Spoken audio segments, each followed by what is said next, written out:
저희가 이제 한 20분 남았는데요. 저희 예약한 시간이 좀 마무리를 슬슬 해보면 이게 되게 방대한 이야기를 다뤄가지고 사실 질문 준비한 것 중에도 여쭤보지 못한 것도 있긴 한데요.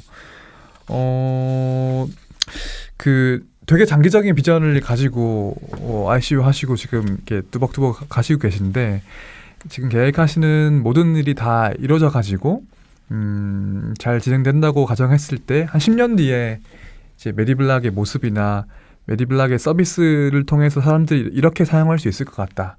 이런 거 한번 말씀해 주신다면 어떻게 될까요? 사실 이제 세상이 전 스마트폰이 나오고 나서 많이 바뀌었다고 생각을 하거든요.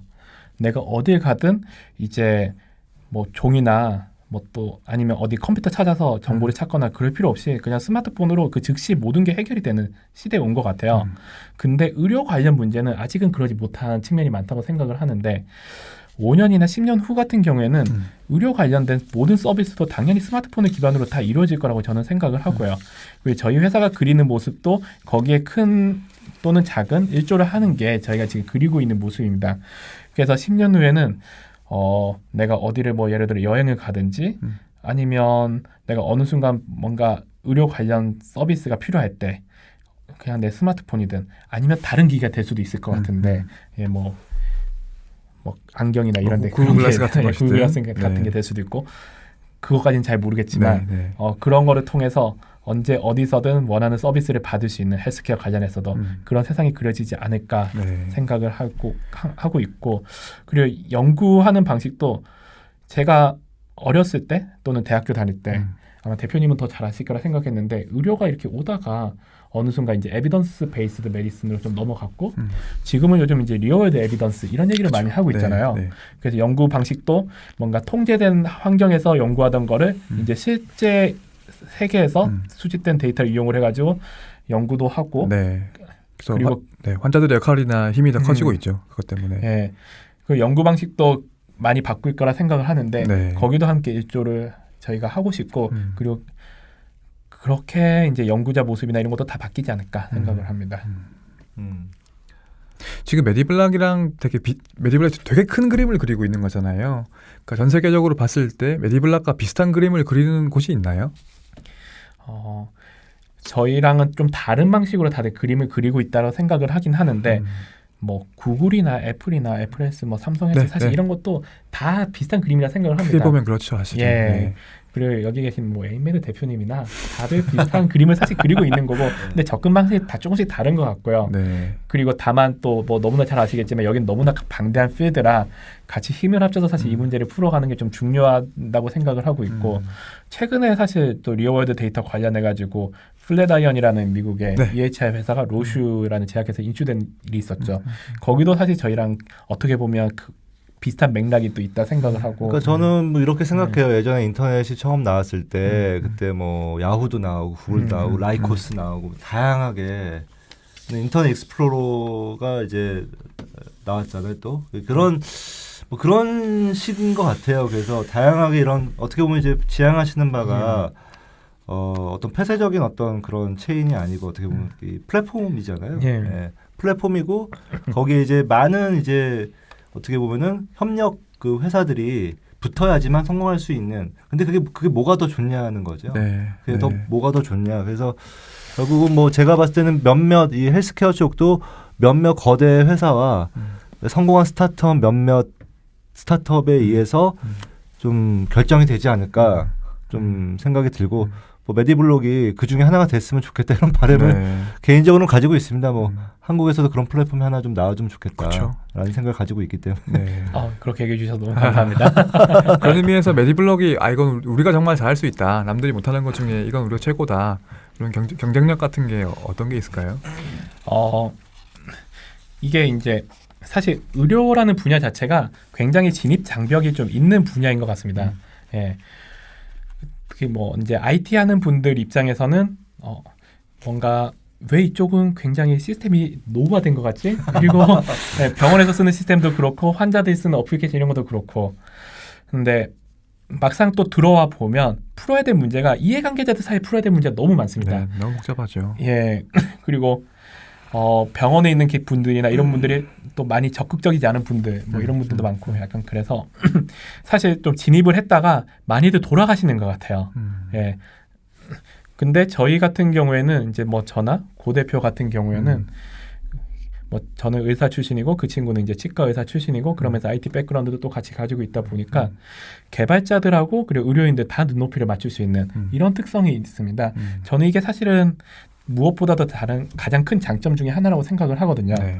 그래서 병원이랑 비즈니스 하거나 또는 다른 이제 의료 관련 서비스랑 비즈니스 하는 데 있어서 좀 더 쉽게 얘기를 풀어갈 수가 있고 그 부분이 참 저는 중요한 것 같아요. 네. 그러니까 이제 이쪽 그 어떤 의료 쪽에 계신 분들의 어떤 니즈나 이런 걸 충족시키지 못하면 서비스가 또 성공하기 어렵고 네. 또 반대로 그분들의 얘기를 다 들어드리면 또 이게 또 네. 산으로 가죠. 예, 산으로 갑니다. 그래서 이게 또 성공하기가 너무 많이 어렵습니다. 하시군요. 그래서 그 중간 어딘가의 그 지점에서 이렇게 딱 그 중심을 잡아야 되는데 네. 그게 사실은 뭐 대표님 느끼시겠지만 네. 굉장히 힘듭니다. 굉장히 어렵고 고민도 많이 되고 이거 어디까지 해야 되는지 이런 것들이 사실은 이제 양쪽 필드를 좀 잘 이해하고 있으면 아무래도 남들보다는 좀 유리한 면이 좀 있는 것 같아요. 네. 그리고 또 시스템을 잘 만들려면 개발자들을 좀 잘 끌어오고 잘 꼬셔야 되거든요. 네. 특히 능력 있는 분들.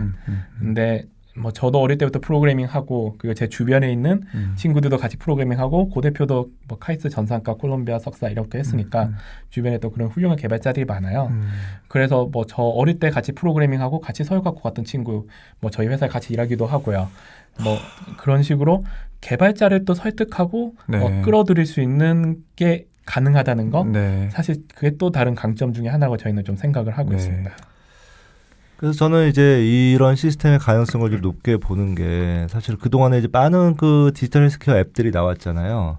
근데 사실 우리나라에서도 성공한 앱이 몇 개 안 됩니다. 성공한 앱이 몇 개 안 되고 거기에는 이제 그 어떤 니즈의 문제가 언맷 니즈의 문제가 항상 있었고 근데 사실은 이제 어떤 이런 어떤 그 데이터의 주권이나 또는 개인의 어떤 보상 이렇게 새로운 어떤 패러다임이 들어가서 네. 기존에 그러면 이제 그 별로 잘 되지 않았던 앱들도 이 블록체인 시스템에 들어오면 잘 될 가능성이 저는 있다고 봐요. 그렇기 때문에 새로운 가능성이라고 저는 생각을 하고 그 좀 그동안 좀 지지부진했던 이런 분야가 어떻게 보면 한 단계 업그레이드 될 수 있는 네. 그런 계기가 될 수 있지 않을까 네. 이런 좀 개인적인 생각을 해봅니다. 네. 좀 블록체인이 좀 새로운 바람을 좀 불어왔으면 좋겠다는 생각이 드는데요, 진짜. 너무 어깨를 무겁게 해드리는 건가요? 사실 방금 네. 대표님 말씀하신 것도 제가 최근에 이제 어떤 그 모 스타트업 그분 이제 의사가 창업하신 스타트업인데 의료계는 잘 아시죠?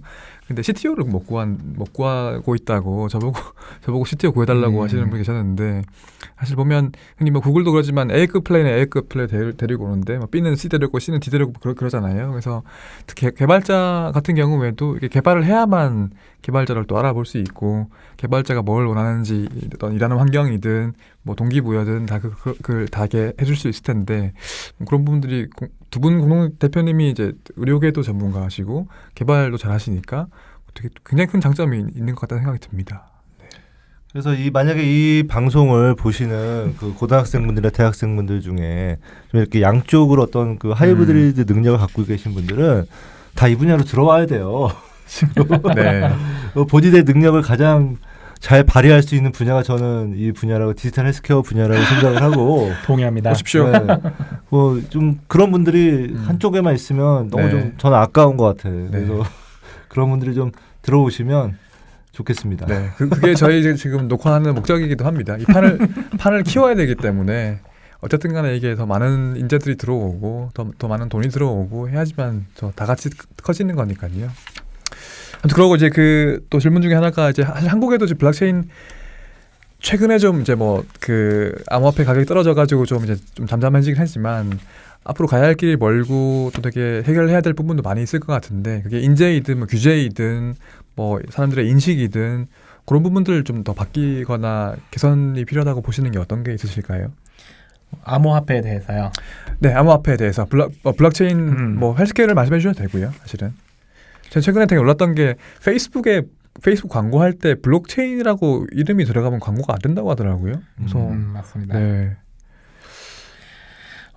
사실 작년 말에 하고 올해 초에 블록체인 특히 암호화폐 관해 가지고 굉장히 뭐랄까 일종의 사실 거품이 크게 생겼었죠. 네, 네. 거품이 생겼고 지금 좀 많이 꺼지긴 했는데 그 거품에 관련해 가지고 우리나라 특히 많은 사람들이 이쪽 산업에 뛰어들었다기보다는 투자에 뛰어들었죠. 네. 투자에 뛰어들었었는데 그러면서 이거 약간 너무 돈 놓고 돈 먹기 아니냐 또는 그리고 실제로 뭐 ICO나 이런 걸 통해서 돈을 끌어모은 다음에 도망치고 뭐 그래서 사기꾼으로 판명이 된 뭐 이런 네, 프로젝트도 네. 있기도 하고 그런 것 때문에 이제 생태계 전체가 조금 흔들거린 측면이 있는 것 같습니다. 네. 근데 지금은 이제 그게 조금 조정이 되고 정리가 되어가는 국면이기 때문에 또 그와 더불어서 암호화폐가 또 하락을 할 수밖에 없는 그런 측면이 좀 있다라고 보고요.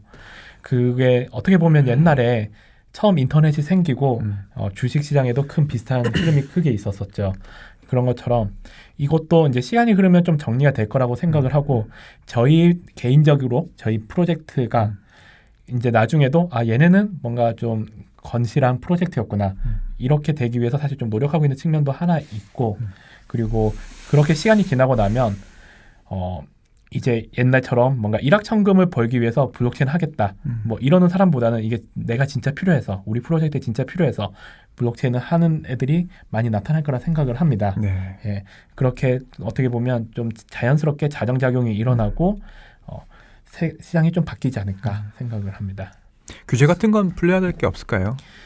규제 관련해서는 사실 이제 특히 뭐 미국이라든지 뭐 독일이라든지 영국이라든지 이런 데는 암호화폐를 어떻게 규정을 하든지 간에 어떤 식으로든 규정을 하고 그러면 이걸 어떻게 다뤄야 된다든지 이런 거에 대해서 조금씩 규정이 생기고 있는데 네. 우리나라는 이도 아니고 저도 아닌 규정이 아예 없는 게 가장 큰 문제라고 불확실성. 생각합니다. 예. 네. 우리 작년 말 같은 경우에는 이제 금융이나 이런 데를 중심으로 규제를 하겠다 이렇게 발표는 했는데 아시다시피 그냥 이렇게 구두로 나온 거랑 뭐 또 가이드라인 뭐 이런 거 나온 거랑 실제 법이 나온 거랑은 굉장히 큰 격차가 있거든요. 그래서 차라리 그냥 그런 불확실성을 없애주기 위해 네. 어떤 법이라도 빠르게 나오면 훨씬 도움은 될 것 같습니다. 그게 어떤 측면이든. ICO가 아직 국내에는 명시적으로 불법인가요? 아닌가요? 그 명시적이라고 말씀하시면 ICO 못하죠 우리나라에서. 그게 못한다고 알려져 있긴 한데 그게 금지가 명시적으로 되어 있지 않다고도 알고 있긴 하거든요. 그게 앞으로 문제가 될까봐 그냥 지레 겁먹고 안 하는 거지 기업들이. 예, 지금 사실 기업들이 안 하는 가장 큰 이유 중에 하나는 앞으로 나중에 이것 때문에 문제가 되고 어떤 식으로 공격을 당할지 모르기 때문에 안 하는 측면이 가장 크다고 생각은 하고요. 메디블락도 국내에서 하신 게 아니잖아요. 예, ICO를. 저희도 네. 그렇습니다. 근데 최근에는 이제 국내에서 하져가는 움직임이 생기고 있긴 합니다. 네. 예.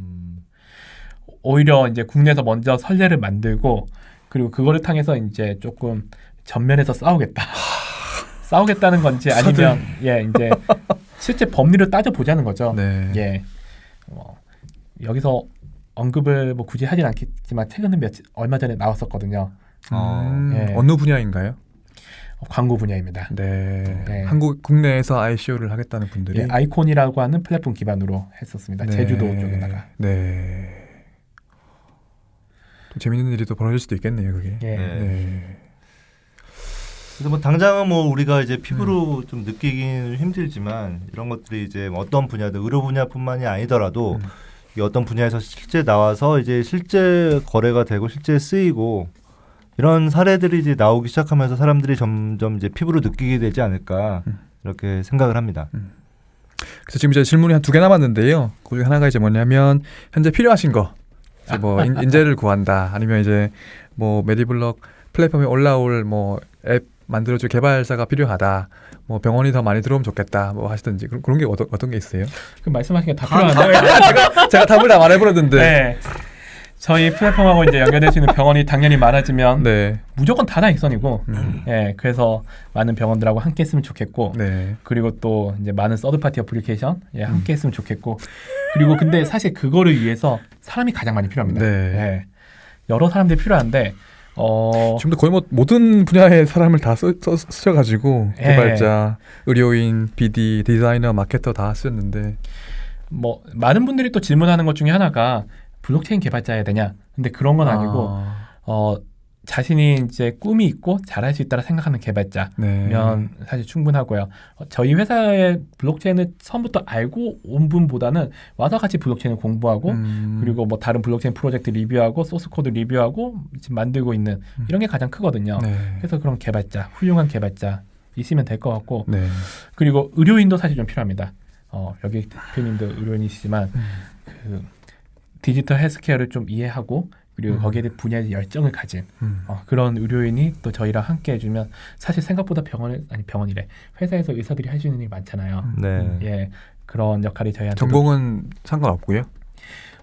전공보다는 이제 디지털 헬스케어에 대한 이해나 열정이 사실 훨씬 더 중요한 것 같고요. 네. 예.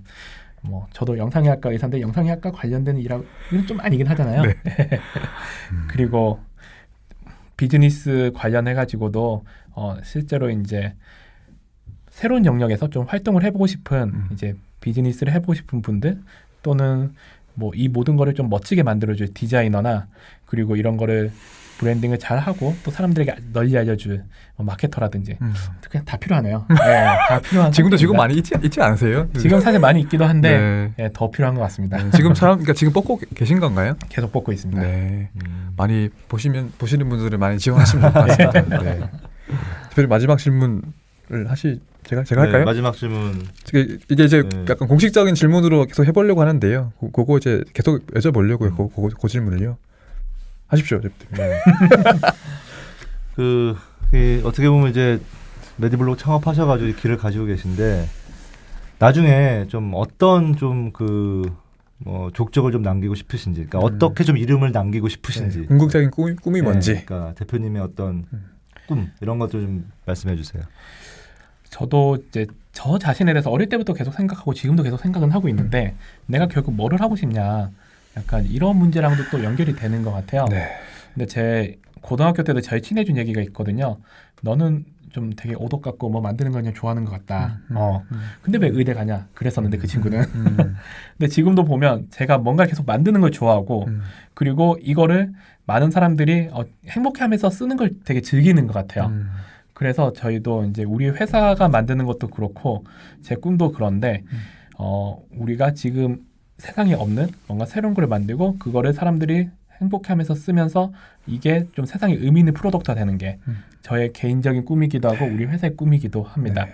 어떻게 보면 제 궁극적인 목표이기도 하고 제가 메디블록을 창업하게 된 것도 내가 이런 거를 일생에 살면서 가장 단 한 번 해볼 수 있는 이런 네. 찬스라 생각해서 네. 창업한 게 또 큽니다. 네. 멋집니다. 박수. 박수. 네, 뭐 거기서 마지막으로 하실 말씀 있으시면 하시고 마치도록 하겠습니다. 오늘 해보시니까 좀 어떠셨어요? 사실 좀 생각보다 너무 긴장이 됐어요. 별로 긴장한 자리가 아닌데. 예, 앞에 사람이 없고 카메라가 저를 바라보고 있잖아요. 아, 네. 다음에 좀 사람 좀 앉혀놓고 해야겠는데요. 예, 너무 좋은 자리 마련해 주셔서 또 이런 좋은 기회 마련해 주셔서 감사합니다. 또 시간 내주셔서 감사합니다. 네, 그러면 이걸로 저희 세 번째 인터뷰 마치도록 하겠습니다. 제가 이제 항상 이걸 까먹어가지고요. 저희 좋아요하고 구독 많이 눌러주시기 바랍니다. 많은 부탁드리겠습니다. 네, 감사합니다. 감사합니다. 고생하셨습니다.